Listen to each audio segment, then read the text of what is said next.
কথা নয়, চলুন দেখে নিই রসমালাই তৈরি। আজকে রসমালাই তৈরি করার জন্য লাগবে একটা ডিম।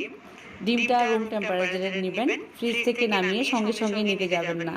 ডিমটা ভালোভাবে ফেটিয়ে নিব কাঁটা চামচের সাহায্যে। আমি আজকে যে দুধের প্যাকেট দিয়ে করব মিনি প্যাক, সেই দুধগুলো দুইটা প্যাকেট নেব, 20 টাকার দুইটা প্যাকেট। তো একটা ডিম নাও লাগতে পারে, তারপরেও একটা ডিম ফেটিয়ে নিলাম বেশ ভালো করে একটু সময় নিয়ে। এই তো 10 টাকার যে প্যাকেটগুলো পাওয়া যায় মিনি প্যাকেট, সেই প্যাকেট দুইটা নিলাম, দুইটা প্যাকেট কেটে নিয়ে নিচ্ছি দুধ। এই দুইটা প্যাকেট দিয়ে হাফ কেজি রসমালাই হয়ে যাবে। এই ধরনের মিনি প্যাকেট দিয়ে যখন খেতে মন চাইবে তখনই বানিয়ে নেওয়া যাবে এই রসমালাই। তো আজকের রসমালাইয়ের জন্য আমি দুটি প্যাকেটই ব্যবহার করতেছি, মাত্র 20 টাকার দুধ আছে এখানে। এই তো সবটুকু দুধ নিয়ে নিলাম। এবার দিয়ে দিব বেকিং পাউডার, হাফ চা চামচ পরিমাণ। দুটি প্যাকেটের জন্য লাগবে।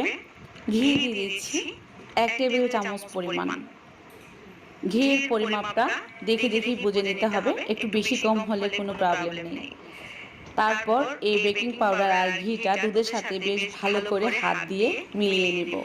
এমনভাবে মিলাতে হবে যাতে করে দুধের সাথে ভালোভাবে মিলেমিশে যায়। এভাবে ডলে ডলে দুধটাকে ঘি আর বেকিং পাউডারটা মিশিয়ে নিতে হবে। মিশাতে মিশাতে একটা পর্যায়ে ভালোভাবে মিশে গেলে এবার ডিম দিয়ে একটা ডো তৈরি করে নেব। এখানে আমি ডিমের মিশ্রণটা অবশ্যই অল্প অল্প করে মেশাতে হবে, না হয় আবার কম বেশি হয়ে যেতে পারে। দেখে নিতে হবে কেমন হলো। আর এটা এমন একটা ডো হবে, খুবই স্টিকি হতে পারে, একটু আঠালোই হবে, যেহেতু ডিম আর দুধে আমরা জিনিসটা তৈরি করতেছি, আঠালো হয়ে যাবে, দুধটা অনেকটা আঠালো থাকে। এই তো হয়ে যাচ্ছে। তো এই ডোটা খুব সুন্দরভাবে মসৃণ হবে কিছুক্ষণ রেখে দেওয়ার পরই।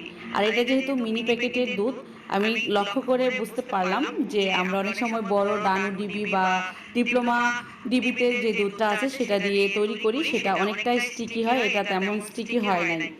আর সবটুকু ডিম লাগেনি, যতটুকু লাগলো আপনাদেরকে দেখিয়ে কিন্তু ডো তৈরি করলাম। এই ডোটা 5 মিনিট রেস্টে রেখে দিলে খুব সুন্দর হয়, মসৃণ হয়। এই তো এখান থেকে অল্প পরিমাণ করে নিয়ে নিয়ে এখন আমি রসমালাইয়ের শেপগুলো দিয়ে নেব। ছোট ছোট করেই বানাবো, এগুলো ফুলে ডাবল হয়ে যাবে। এই তো হয়ে গেল একটা মিষ্টি শেপ। ছোট ছোট করেই তৈরি করবেন, কারণ এগুলো ফুলবে। অল্প অল্প করে এখান থেকে ডো নিয়ে অনেকগুলো রসমালাই হবে। তো আমি দেখি আমার এখানে কতগুলো হয়, তৈরি করতে থাকি। ছোট ছোট করে লম্বা করেও বানাতে পারেন বা গোলাকার করেও বানাতে পারেন, যার যার